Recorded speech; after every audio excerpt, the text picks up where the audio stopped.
From New York, this is Democracy Now! What we have right now is unbridled corruption in states like Texas and Georgia, where they have voted to empower politicians with the power to override the people in the next election. And the only antidote to state-level voter suppression and that type of corruption, quite frankly, is strong federal voting rights bills. That's how we ended Jim Crow, and that's how we have to deal with this situation. Republicans may retake control of the House next year, thanks largely to extreme gerrymandering by Republican state legislatures. We'll look at the fight over voting rights with Ben Jealous of People for the American Way, who's been arrested repeatedly in voting rights protests recently. And we'll talk to journalist Ari Berman of Mother Jones. Then to climate colonialism. Why was occupied Western Sahara silenced at the UN Climate Summit? Morocco is undertaking a huge campaign to greenwash its ugly face of military occupation of our territory and embark on this propaganda campaign that is friendly to the environment, using its military occupation to Western Sahara to pass through this message. And the House of Representatives is voting today to censure Republican Congressmember Paul Gosar for posting an animated video of him murdering Congressmember Alexandria Ocasio-Cortez. We'll speak with Gosar's own sister, who describes the congressman as a sociopath. All that and more coming up.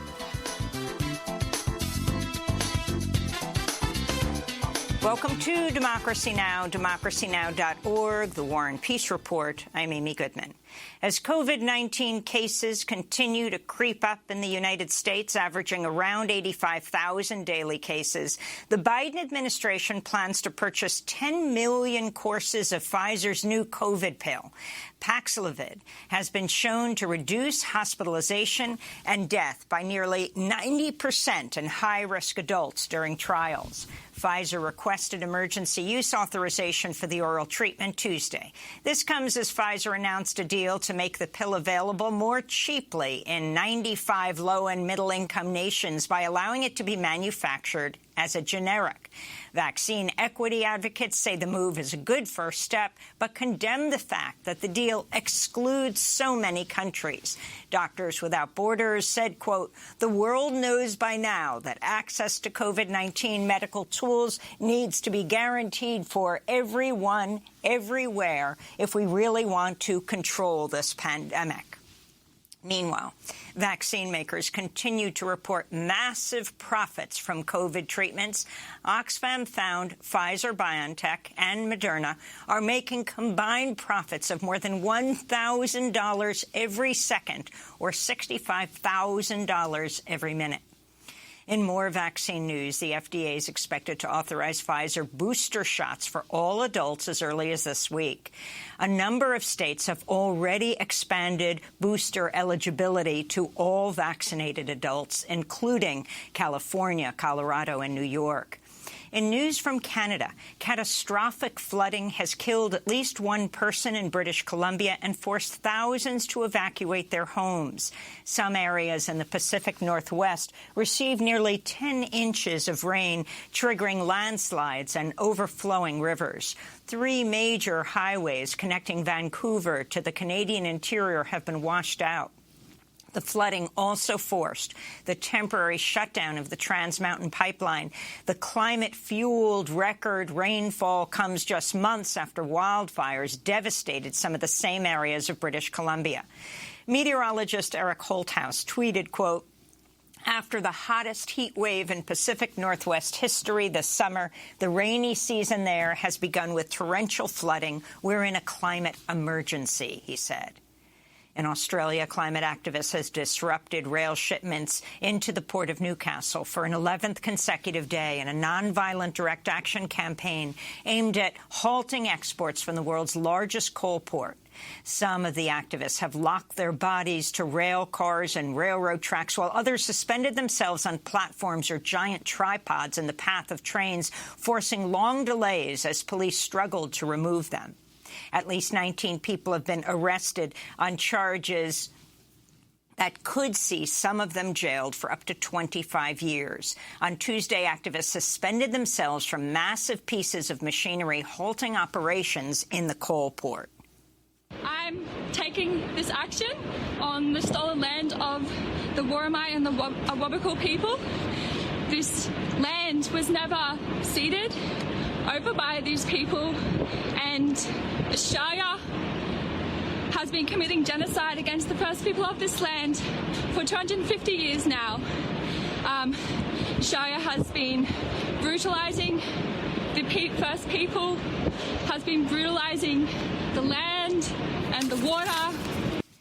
In Kenosha, Wisconsin, the jury in the trial of the white teenage gunman Kyle Rittenhouse is deliberating for a second day today. Rittenhouse fatally shot 2 people and wounded a third during protests over the police shooting of Jacob Blake in 2020.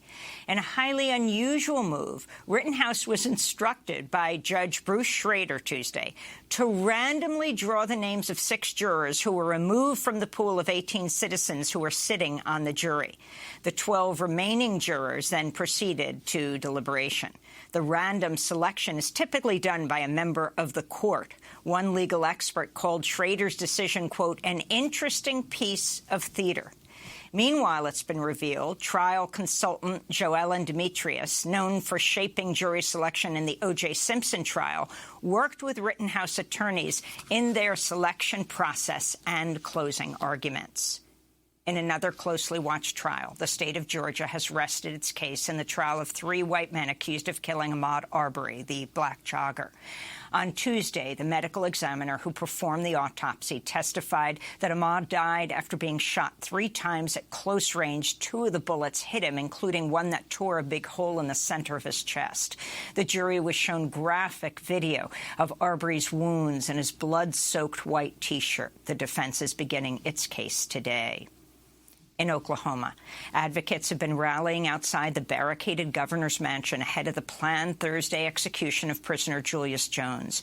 Jones was convicted of a 1999 murder, but has maintained his innocence. Oklahoma's Pardon and Parole Board recommended that his death sentence be commuted to life in prison with the possibility of parole, but the final decision now rests with Governor Kevin Stitt. The White House has revealed President Biden and Chinese President Xi Jinping have agreed for the 2 nations to begin holding nuclear arms talks. For decades, the U.S. has maintained a vastly larger nuclear arsenal, but China's been investing in new nuclear arms technology. Earlier this year, China tested a nuclear-capable hypersonic missile. Satellite imagery suggests China's also building more than 100 new intercontinental missile silos. Meanwhile, the United States is planning to spend over $1 trillion in coming decades to modernize its nuclear arsenal. In Burma, the military junta, which seized power in the February 1st coup, has charged overthrown civilian leader Aung San Suu Kyi with election fraud and lawless actions. Aung San Suu Kyi has been detained since February and is facing multiple other charges in secretive, closed-door court proceedings. Meanwhile, the U.S. journalist Danny Fenster landed in New York Tuesday after being released from a Burmese prison on Monday. Journalists and prisoners of conscience in Myanmar and everywhere else, for me in Myanmar, just a lot of citizens, doctors, teachers that are in prison right now. And, you know, that's another point that everybody here is reiterating. This will be a short little celebration, but, you know, let's keep focused on what the actual story is here. Myanmar is what the Burmese military renamed Burma.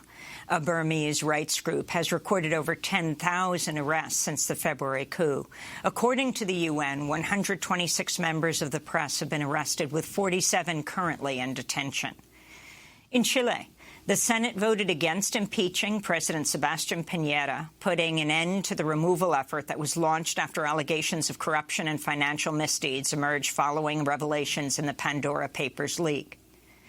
The Biden administration's banned Nicaraguan government officials, including President Daniel Ortega and his wife, Vice President Rosario Murillo, from entering the United States following recent elections, which saw Ortega reelected for a fourth time, in which the U.S. and others have denounced as rigged. Leading up to the vote, authorities arrested some 40 opposition figures, including 7 prospective presidential challengers. The travel ban came one day after the U.S. announced separate financial sanctions on Nicaragua. Ortega has long accused the U.S. government of interfering in Nicaragua and supporting a coup attempt in 2018. The Nicaraguan Congress has also denounced the Organization of American States for passing a resolution declaring the election lacked democratic legitimacy. In Burkina Faso, hundreds of protesters took to the streets of the capital Ouagadougou on Tuesday to demand President Roch Kabore resign after a recent militant attack on a defense outpost in the northern border region killed 28 soldiers and 4 civilians. It was the worst recorded attack against troops during a 4-year conflict that's killed thousands and displaced over 1 million people. Protesters on Tuesday also demanded the departure of French forces that patrol Burkina Faso, as well as neighboring Mali and Niger, whose presence, they say, leads to more attacks by insurgent groups. We are not happy. There are too many killings. We are fed up. How many widows? How many orphans in this country? We came out in 2014 to create some change, but now there's no change. Nothing has changed. The worst is here. They told us it will not be like before. Why are we still seeing the worst? The State Department announced the U.S. is curbing refugee admissions in order to prioritize the resettlement of thousands of Afghan evacuees. The pause on admitting certain groups of refugees will run through January 11th. The U.S. admitted just 400 refugees in October, despite President Biden's commitment to resettling up to 125,000 refugees this fiscal year. North Dakota's Republican Governor Doug Burgum has signed legislation banning the teaching of critical race theory. Public schools are now barred from teaching students that, quote, racism is systemically embedded in American society and the American legal system to facilitate racial inequality, unquote. A Connecticut judge ruled far-right conspiracy theorist and InfoWars host Alex Jones was liable for damages in lawsuits brought by families of children killed in the Sandy Hook Elementary School massacre after Jones failed to turn over documents to the court. For years, Jones spread conspiracy theories that the shooting was a government hoax and the victims' families were paid actors, resulting in online harassment and death threats for Sandy Hook families. The 2012 massacre claimed the lives of 20 school children and 6 educators. And in labor news, workers at 5 branches of Pacific Northwest restaurant chain Burgerville have become the country's first fast food employees to successfully unionize. The tentative agreement with Burgerville includes expanded sick leave, vacation benefits, paid parental leave, and a reliable 3-month schedule. It also guarantees pay rates that are higher than the statewide minimum wage. And those are some of the headlines. This is Democracy Now!, democracynow.org, the War and Peace Report. When we come back, Republicans may retake control of the House next year, thanks largely to extreme gerrymandering by Republican state legislators. We'll look at the fight over voting rights with Ben Jealous of People for the American Way, who's been repeatedly arrested over voting rights in Washington in recent months, and with journalist Ari Berman of Mother Jones. Stay with us.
The wall nation of language. This is Democracy Now!, democracynow.org, The War and Peace Report. I'm Amy Goodman in New York, joined by Democracy Now! Co-host Juan Gonzalez in New Brunswick, New Jersey. Hi, Juan. Hi, Amy, and welcome to all of our listeners and viewers across the country and around the world. Well, we begin today's show looking at how Republicans could retake the House next year thanks to extreme gerrymandering by Republican state lawmakers that could shape politics for the next decade. This comes as critical legislation to protect voting rights is languishing at the federal level. Today, voting rights groups are holding the last in a series of protests at the White House, where nearly 100 people have been arrested since August. Now 100 more are risking arrest to call on Democrats to push through two key bills. Among those detained at a November 3rd protest, the same day Republican senators blocked the John Lewis Voting Rights Advancement Act, was the Reverend Martin Luther King Jr.'s 13-year-old granddaughter, Yolanda King. It was her first act of civil disobedience. I march because I want change, not just for me, but for everyone who comes next. My grandma said, every generation has to earn their freedom. I believe our generations can free the generations yet to be born. Adults have failed us, so we need to take matters into our own hands. And finally, I march because I know activism works. I've seen it in my own family. When President Reagan refused to pass the King bill to make MLK Day an official holiday, my grandma met with many political leaders to tell them why it was so important. People marched, demonstrated, and used their voices. And eventually, Reagan signed the bill. This is what we are going to do today, to protect the right to vote.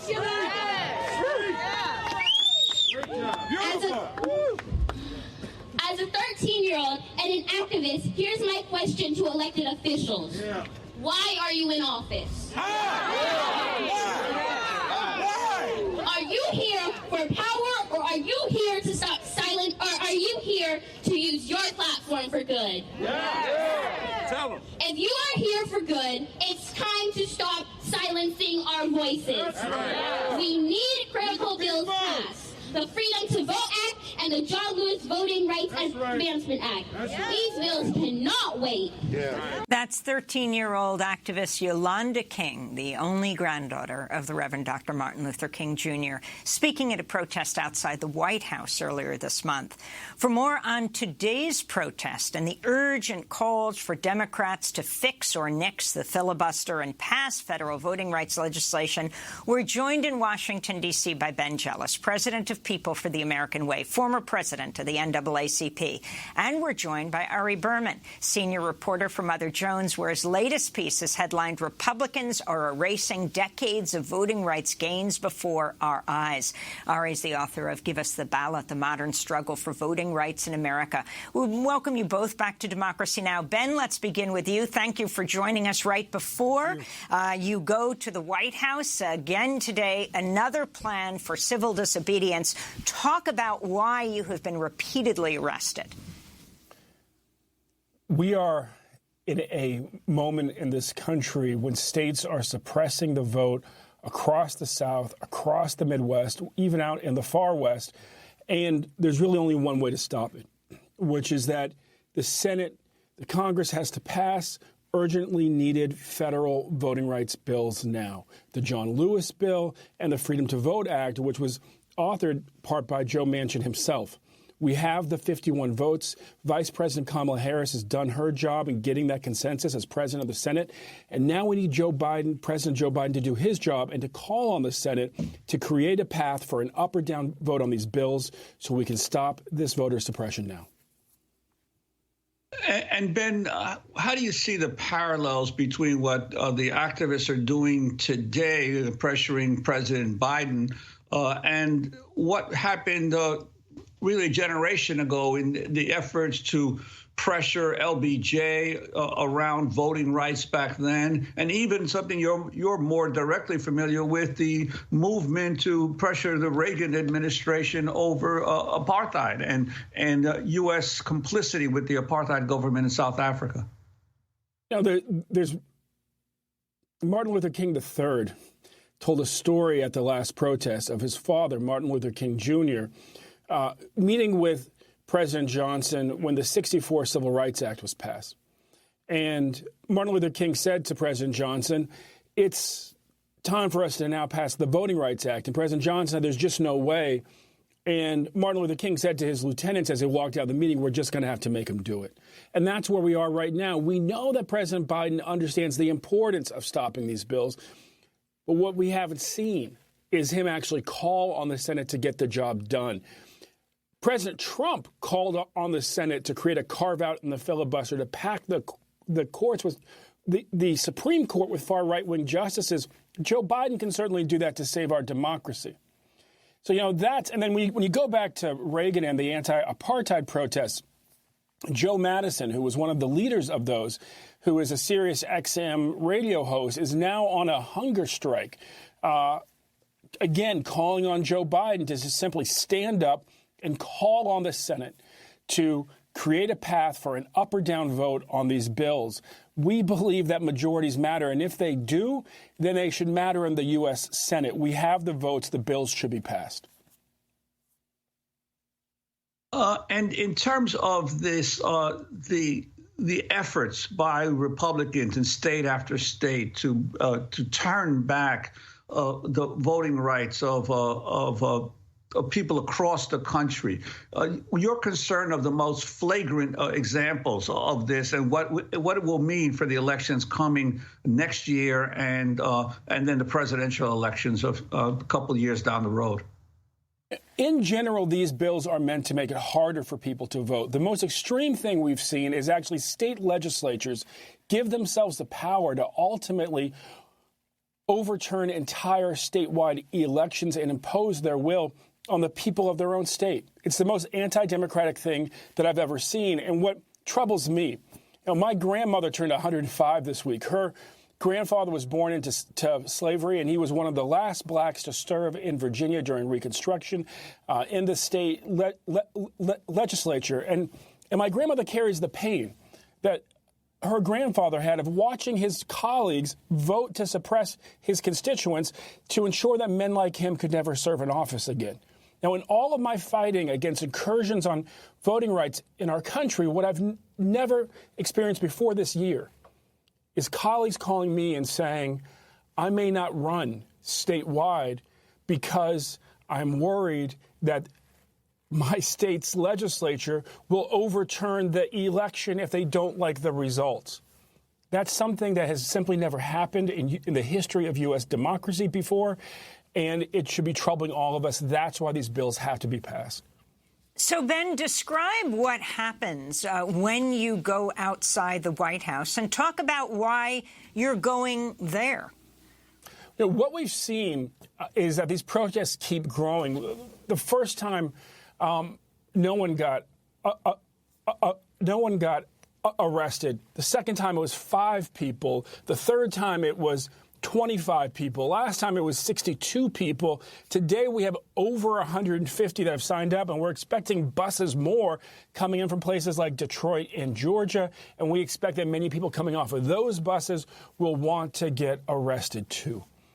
What people understand is that our democracy is being harmed in a profound way. And if these bills are not passed by Christmas, then redistricting next year will be done in a way that will be incredibly undemocratic, incredibly partisan, incredibly gerrymandered. This is our last chance to really, quite frankly, get to a place that for the next decade, we will actually have districts that reflect the people of the state and not the ambitions of the politicians who run those states now. You know, we should comment, we're running video of the protests. Joe Madison, the well-known talk show host, is on hunger fast right now around these issues, around these bills. I wanted to bring in Ari Berman, who writes for Mother Jones, is well-known for his book, Give Us the Ballot, The Modern Struggle for Voting Rights in America.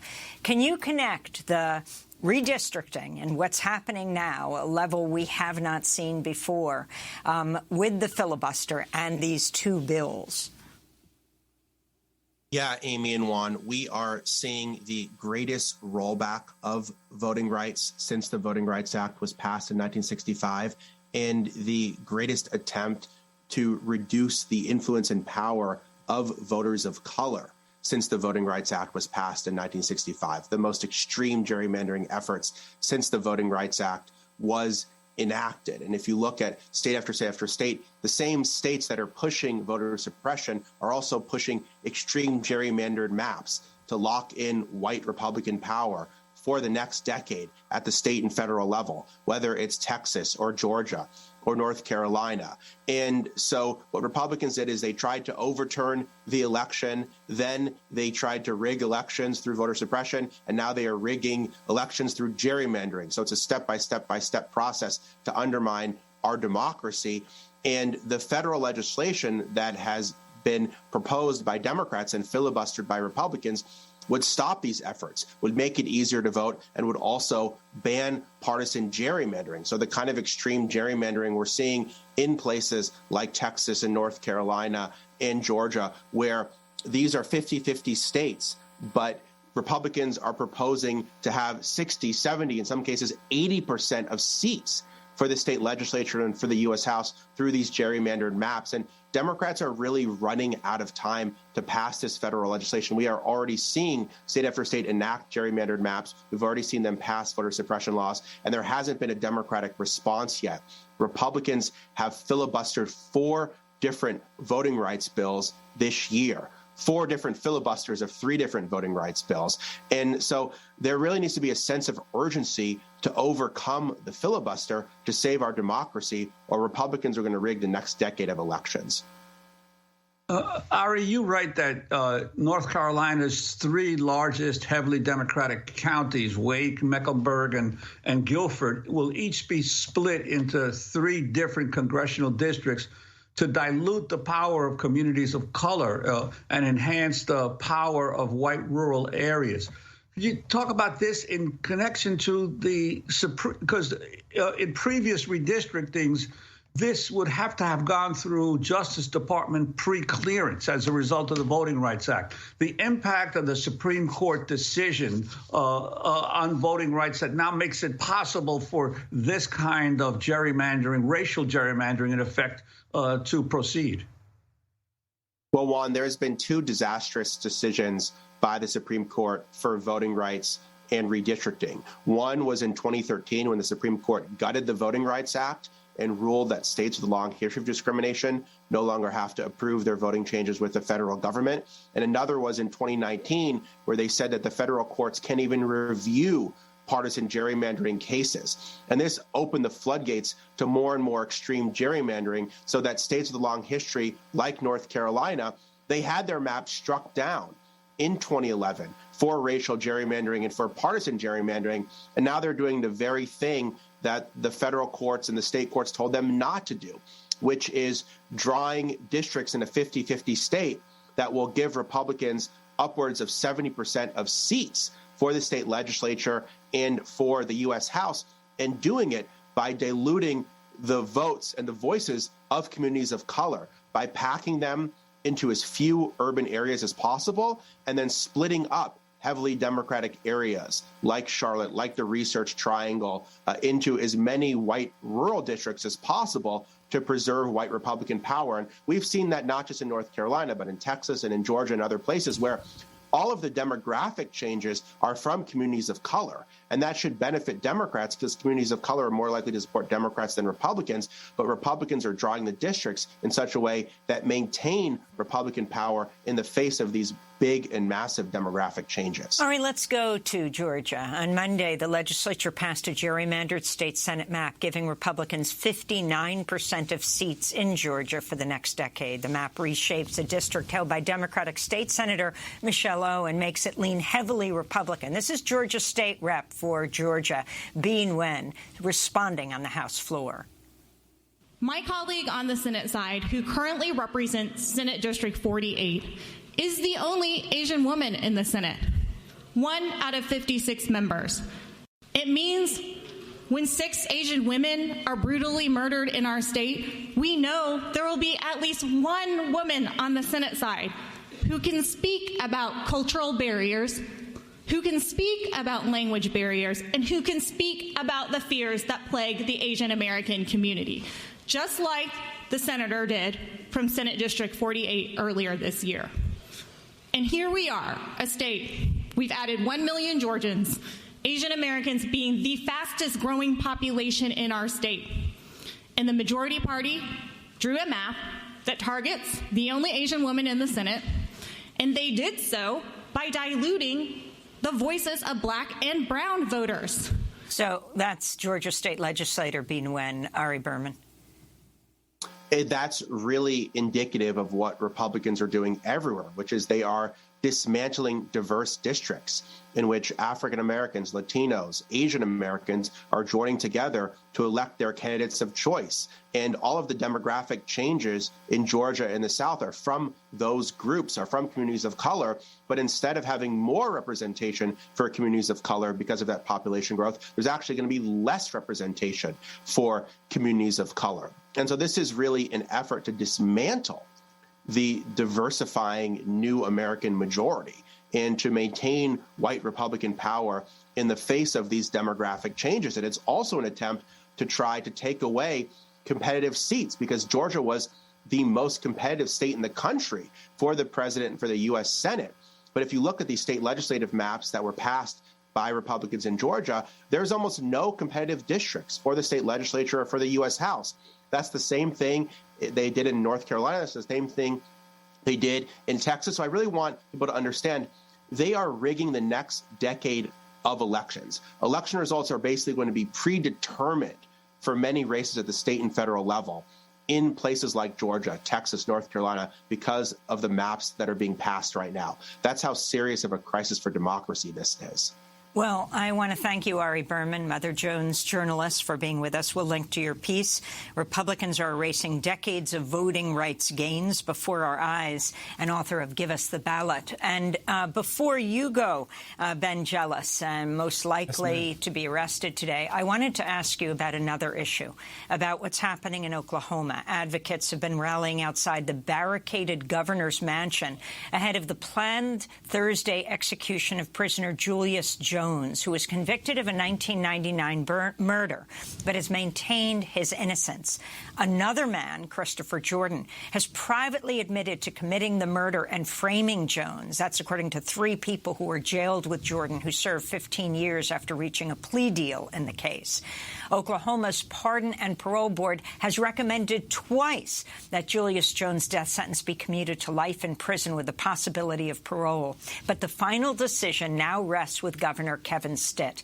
You've long been an anti-death penalty activist, standing outside the execution prisons like of Troy Anthony Davis murder, who spent half his life on death row and ultimately was executed in Georgia. Your thoughts on what's happening possibly tomorrow? This is an extreme injustice. The one eyewitness described a man with 1.5 inches of hair, and Julius' head was clean shaven. Julius had an alibi. He was eating dinner with his family at the time, and that was not introduced. The prosecutor in the case, Bill Macy, a man who would dress up like Colonel Sanders before he went into court each day and was known to carry firearms into court, has had 1/3 of his death penalty cases overturned for prosecutorial misconduct, and frankly has sent many innocent people to death row. There should be no doubt that Julius Jones is innocent, and that is frankly substantiated by the fact that it wasn't just that they voted to recommend to the governor that this execution be stayed. They did so 3-1 in the state of Oklahoma, which, quite frankly, is a state that's generally a fan of the death penalty. And so this case, really, there should be no debate about. They need to stop the execution, and quite frankly, they need to reopen the trial in this case. Well, I want to thank you so much for being with us. Ben Jealous, president of People for the American Way, former president of the NAACP, headed out to the White House today. About 100 people are expected to be arrested in a voting rights demonstration. Thanks so much for being with us. As we move on to what's happening in Congress today, this is Democracy Now!, democracynow.org, the War and Peace Report. I'm Amy Goodman with Juan Gonzalez. Republican Congressmember Paul Gosar faces censure for his posting of an animated video on social media where he murders Congressmember Alexandria Ocasio-Cortez and attacks President Biden. The censure resolution is the most severe form of punishment in the House. Congressman Gosar will be required to stand in the well of the House while the resolution is read. The House will also vote to strip Gosar of his assignments on the Committee on Oversight and Reform, where he serves alongside Congressmember Ocasio-Cortez, and the House Committee on Natural Resources. Congressmember Ocasio-Cortez approved of the move to censure, saying, quote, threatening the life of a colleague is grounds for expulsion. But given the Republican Party, especially the leader, is too cowardly to really enforce any standard of conduct, censure and committee removal is the next most appropriate step, she said. This is House Speaker Nancy Pelosi speaking Tuesday. Why go after him? Yes. Because he made threats, suggestions about harming a member of Congress. That is an insult, not only an endangerment of that member of Congress, but an insult to the institution of the House of Representatives. We cannot have members joking about murdering each other, as well as threatening the President of the United States. This comes as some Republicans have called out Republican leadership for not taking action against Gosar, even as they call to punish the 13 Republican lawmakers who voted for the bipartisan infrastructure bill. Congressmember Liz Cheney of Wyoming, who also sits on the Oversight Committee with Congressmember Gosar, called the inaction indefensible. This past weekend, the Wyoming Republican Party voted to kick Cheney out of the party. While Gosar has taken down the video, he's refused to apologize. On Tuesday, he met with House Republicans during a closed-door conference meeting. Gosar spoke later on the Stu Peters show. Well, I don't know. We had conference this morning, so I explained to them what was happening. I did not apologize. I just said this video had nothing to do with harming anybody. It's exactly what you're talking about. It's an anime. We were trying to reach out to the newer generation that likes these anime, these cartoons fabricated in Japanese likeness. Congressmember Gosar has also spread conspiracy theories about the deadly white nationalist rally in Charlottesville in 2017 and the January 6th attack on the Capitol, calling the rioters peaceful patriots. This comes as Arizona Republican Congressmember Gosar's own sister, Jennifer Gosar, has called him a sociopath and said his behavior could escalate. She and two of her siblings wrote a piece headlined, "Our brother Paul Gosar needs to be stopped. Merrick Garland, are you listening?" She joins us now from Seattle. Welcome to Democracy Now!, Jennifer Gosar. It's really important to have you with us. You are the youngest of 10, a sister of the Representative Paul Gosar? Yeah, that's correct. There are I've got 7 brothers and 2 sisters, and I'm the youngest, and he is the eldest. So tell us your reaction when you saw this animated video of your brother, posted by your brother, murdering Alexandria Ocasio-Cortez. I was incensed, to be honest with you, but I also felt like a bone-chilling fear because the way in which that murder takes place in the, quote, anime video, and let's be clear, there is no joking here. The AZ Mirror, some of the Arizona papers have done some really great reporting on this, and in fact, connected that same account to a 2016 anime version as well, which again hits that same anime cartoon. And again, like, this is something that is not a joke. But to be honest with you, the way in which that happens, that I found it bone-chilling, honestly. And in 2018, you and 5 other siblings were part of an ad campaign for the Democratic challenger to Congressmember Gosar during that election. 3 years later, are the feelings among all 6 of you still the same about the role of your brother? I don't. When these types of press requests come up, they come up very quickly. So I don't check. But to be honest with you, I'm clear that my brothers and sisters are not about attempted death threats to women of color. They're not intimidated, and they also do not believe in that kind of sinister approach to governance, right? They don't.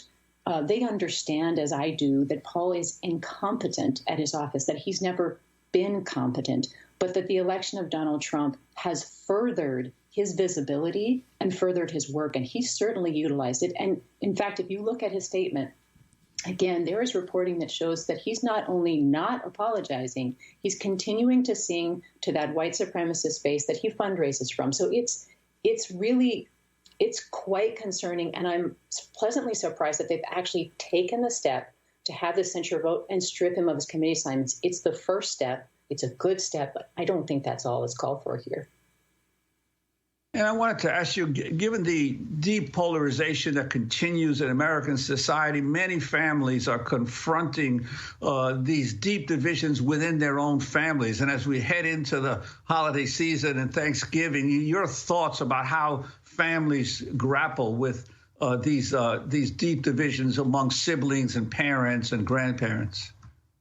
Yeah, it's torturous. I've had people reach out to me from across the country to say, thank you for standing up. I, too, have problems in my family.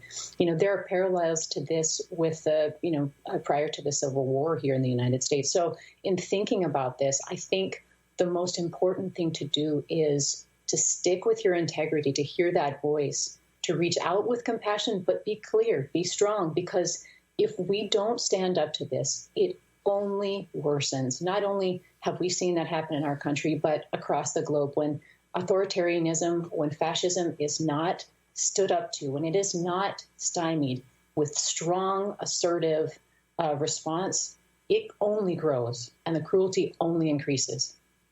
Have you spoken to your brother Paul, Jennifer? No, I don't speak to him. I have no desire to have communication with him. At a personal level, I gave up.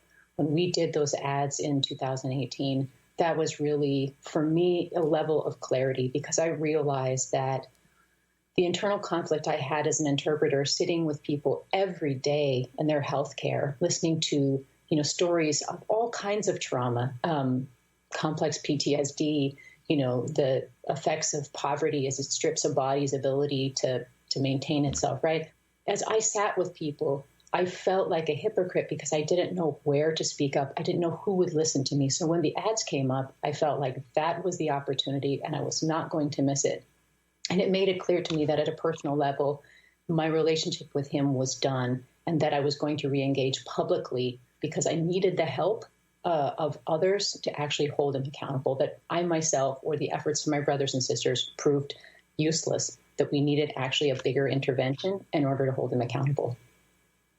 And I wanted to ask you, we only have about a minute left, but the January 6th events in the Capitol, the attempted coup, and later hearing your brother, Congressman member Gosar, saying promising blanket pardons for organizers of that day. Your reactions? Well, isn't that hypocritical, right? And in fact, he asked for a pardon himself. So, if this is somebody who is innocent of all charges, then why was he asking for a pardon? Why was he dangling pardons? And why aren't they actually considering that a little bit more? Because, one of the things that some of the supporters and rioters themselves have talked about is that here was they showed up for Trump, but Trump hasn't backed them. Well, of course, we know that would be the case. That is Donald Trump. That is Donald J. Trump in a nutshell. But of course, my brother pertains to that. And I think it's interesting how he wants to cover over it with more zealotry and more fundraising. But the truth is, he wasn't there for his own people. And if he were, in fact, innocent of all those things, why would he offer them a pardon preemptively? Why would he seek a pardon for himself? What do you think he will be feeling today if he does go into the well of the House? This is highly unusual. You've called him a sociopath. You demanded the Democrats do something about him since McCarthy is willing to throw Republicans off of committees and threaten them if they even vote with Democrats, but has not in any way even condemned Gosar. Yeah, I think if he shows up, I mean, that is a question for us. Will he actually show up? I can tell you, I can imagine his skin crawling at having to hear Nancy Pelosi, Speaker Pelosi, read him the censure. I can see that being one of the most tiring things for him.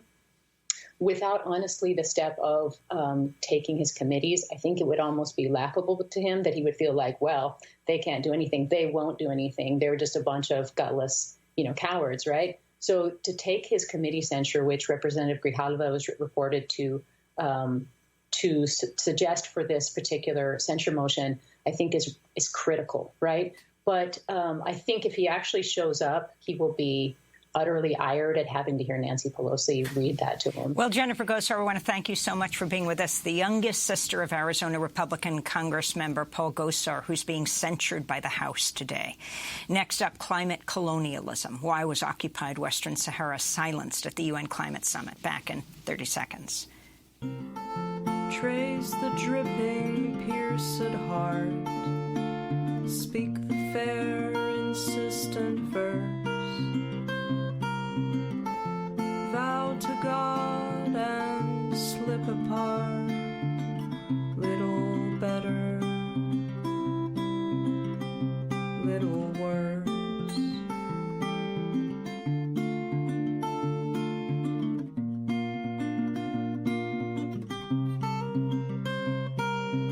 Recurrence by Marian Gedrin. This is Democracy Now! I'm Amy Goodman with Juan Gonzalez. The British government's facing widespread criticism for excluding critical voices from negotiations at the UN Climate Summit. One group excluded was climate negotiators from Western Sahara, which has been occupied by Morocco since 1975. Last week, Western Sahara publicly revealed its plan to reduce carbon emissions, but their announcement was not made inside the UN Summit, but at the People's Summit in Glasgow, because its negotiators aren't accredited by the UN. Meanwhile, Morocco is using renewable energy developments in Western Sahara to count towards its climate pledges. Last week, we spoke with climate change consultant Nick Brooks and Obi Bashir, the representative of the Polisario Front for Europe and the European Union.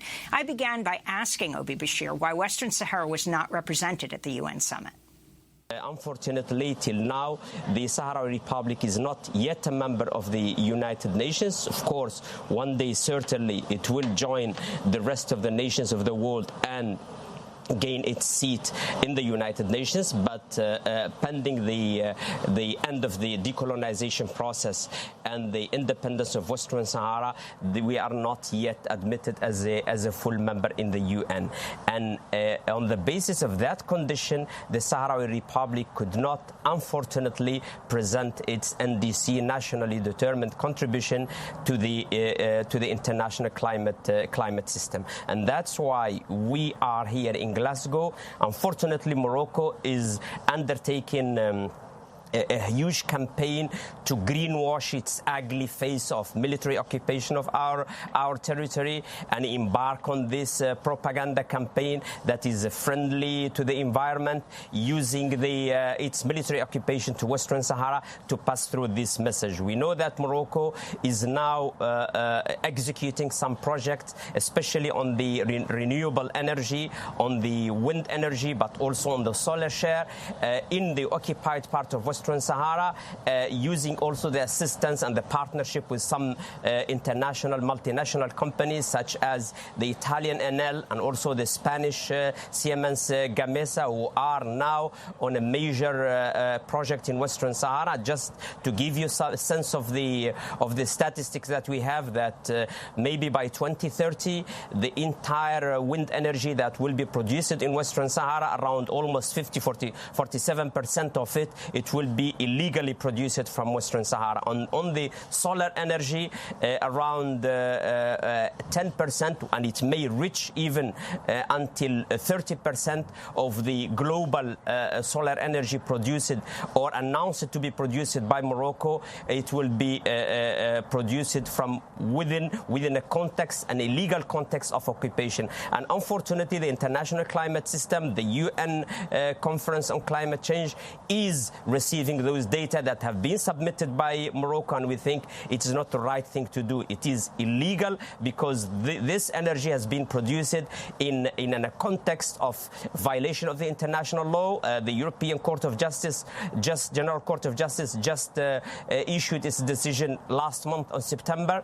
On the 29th of September, annulling two agreements that have been passed between the European Union and the Kingdom of Morocco, because there is no legal basis of that, because the consent of the people of Western Sahara was not achieved by the European Union and Morocco in this regard, and the abuses of human rights are largely and widely denounced by all international humanitarian organizations. So this is the real ugly face of the Moroccan occupation to our territory.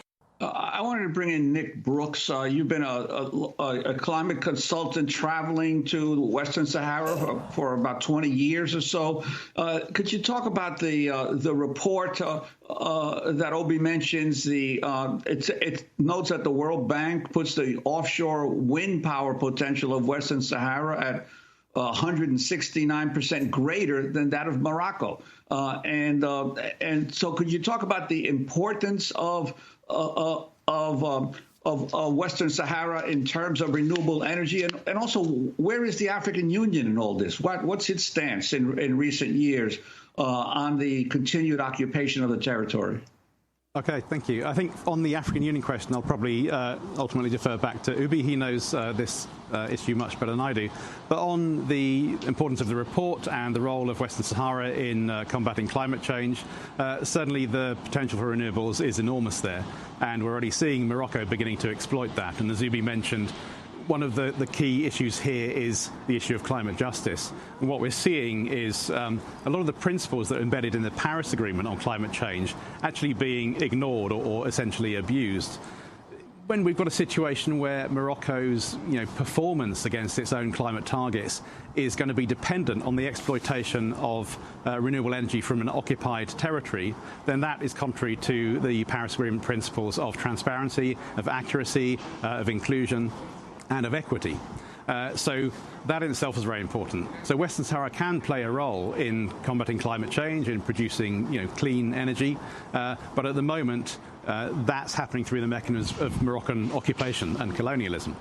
So one of the roles of the report is to try and highlight this issue and to try and amplify, give the Sahrawi a voice, because as Ubi said, they have been completely and systematically excluded from international processes of climate governance and climate finance. If we take the finance, for example, we can look at the amount of finance going to neighbouring countries in 2019. Just in terms of formal multilateral climate finance to Morocco, we're looking at about $300 million. If we look at Mauritania, it's about 17 million, a little less for Algeria. Sorry, 75 million for Mauritania and about 17 million for Algeria. Western Sahara received nothing. So this is public money from donor countries to climate funds, formal climate funds, that gets channeled to help developing countries address the impacts of climate change and develop low-carbon societies and economies. So again, Western Sahara is completely excluded from this, and so they're denied the resources with which they could adapt and with which they could... and I think we're emphasising mitigation here, but mitigation being reduction of greenhouse gas emissions and transitions to clean energy. But adaptation is also hugely important. Most of the Sahrawi live as refugees in the Algerian desert, in the refugee camps, and these are areas that are already really, really harsh and will suffer some of the worst impacts of climate change. We're talking about a big increase in the number of days where the temperature exceeds 50 degrees Celsius, for example. That zone in a recent report was classified as being at the edge of a region of extreme risk from heat extremes, with real consequences for sort of human welfare, human mortality and morbidity. We talked about the floods as well. The Sahrawi refugee camps, while we're looking at a general reduction in water availability and increased heat, what rainfall that is coming in more intense and more extreme bursts. And so this is causing devastating floods. And one of the robust findings about the impacts of climate change is that we expect more of these intense rainfall events, increasing flood risk. Let me respond to the question on the African Union. As you know, the Sahrawi Republic is a member of the Organization of the African Unity since 1984, and Morocco withdrew as a sign to, as a position to protest against our admission. But then Morocco tried from outside to influence on our position and failed because of the commitment of all African countries behind the cause of the Sahrawi people, the cause of the people that are struggling in what is known inside the African Union as Africa's last colony, which is Western Sahara. And in 2017, Morocco decided to submit a petition to be admitted in the African Union, and now is sitting side by side to the Sahrawi Republic. We thought that we are by then, in 2017, in a similar scenario like the one that Morocco was doing with Mauritania by the end of the 60s and the beginning of the 70s, where started contesting the membership of Mauritania in the Organization of the African Union, but ended up accepting it. We thought that after the era of contestation, Morocco would have been now in the era of wisdom. But unfortunately, that was not the case, and Morocco is still on the same policy of not only occupying Western Sahara, military occupying, abusing the human rights of the people, plundering the natural resources of the territory, but at the same time defying any international attempt to decolonize the territory and to organize the referendum of self-determination that has been promised to the Sahrawi people and constitutes until now the only way to settle the conflict in conformity with the international law. The African Union in March this year, after the resumption of the armed struggle in Western Sahara as a result of the Moroccan violation of the terms of the ceasefire in November last year, the African Union, the Peace and Security at the summit conference passed a resolution asking the two member states, the Sahrawi Republic and the Kingdom of Morocco, to engage in direct negotiations and maybe looking for a new ceasefire between them, but the settlement should be on the basis of the African Union Charter, and especially the Article number 4 that insists on the necessity to fully respect the inherited boundaries from the colonial era, which means Morocco in its internationally recognized boundaries and Western Sahara on its own. The next day, the Moroccan government declared that it's not concerned with this and it will never accept it. So the African Union is very clear, is behind the Sahrawi Republic as a founding member of it, and now we are really expecting within the UN system, within the Security Council, that the voice of the Africans will be heard. Now, on your question, we only have a minute, Obi Bashir. The Sahrawi Republic we only have a minute, Obi Bashir, but just let me ask, is the UN accepting the Moroccan climate commitments that include the occupied Western Sahara? And are you calling on these commitments, the UN, to stop accepting these? Exactly. That is one of the major calls that we are making here, that the United Nations Conference on Climate Change should exclude and refuse to give credit to any data, any projects that are generated in Western Sahara, because they are generated within a context of a military occupation that the UN has refused to endorse. That's the position of the international community, that's the position of the UN, and that's what the international legality is saying. So the international climate system shouldn't operate in a different way from the international system. Justice is indivisible. It goes for the political settlement of the conflict, but also it goes for the legal status of the territory. And we are asking for a climate justice. Climate justice will involve that Western Sahara, the data on Western Sahara, should be excluded from the Moroccan reports, because Western Sahara has never been part of Morocco. That's the UN stand. That's Obi Bashir, the Polisario Front's Europe representative, and climate change consultant Nick Brooks, who's worked with Western Sahara on its climate plan. We spoke to them at the UN Climate Summit last week. That does it for our show. If you want to see our documentary, 4 Days in Occupied Western Sahara, a rare look inside Africa's last colony, go to democracynow.org. I'm Amy Goodman with Juan Gonzalez.